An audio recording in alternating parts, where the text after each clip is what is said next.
I've always believed that land isn't just property, it's history, legacy, and freedom. My land had been in my family for 3 generations, a wide stretch of open fields with a gravel driveway that cut through like a ribbon. It wasn't fancy, but it was ours. But the HOA thought otherwise. It started with a letter. They claimed my gravel driveway wasn't up to community standards. They demanded I pave it with asphalt, plant ornamental hedges, and even install a specific style of gate. The estimated cost, nearly $25,000.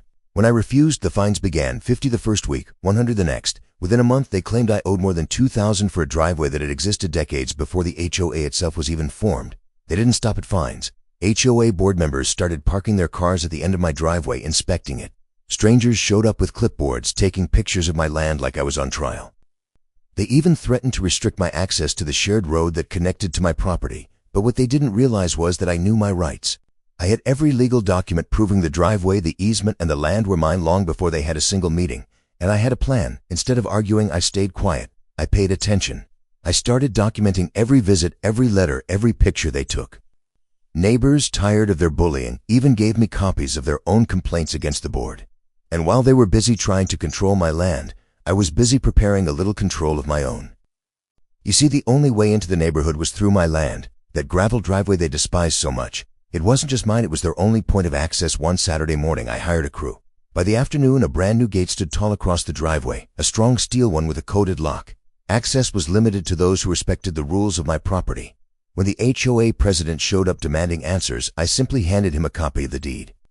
It clearly stated that the easement belonged to me and that access was a privilege, not a right. Funny, I told him you wanted control over my land. Now I control your access. Neighbors were furious, not at me, but at the HOA. Families couldn't get in without my approval. Delivery trucks had to stop outside. The board called an emergency meeting, but this time they weren't in charge. Within days, pressure mounted. The same people the HOA once bullied turned against them. Petitions circulated. Board members resigned, and the president who had threatened me with foreclosure, he was voted out before the month was over. Eventually, a new board took over, one that respected property rights and treated neighbors like neighbors, not enemies. My fines were erased and the harassment stopped overnight. And as for my gravel driveway, it's still there. Still the same one my grandfather built with his bare hands, still the one they tried to control, and still the one I used to remind them of a simple truth. Power doesn't always belong to the loudest voice in the room. Sometimes it belongs to the one holding the keys. And that's how the HOA tried to control my land and how I controlled their access instead. If you enjoyed this story, make sure to subscribe for more HOA revenge tales.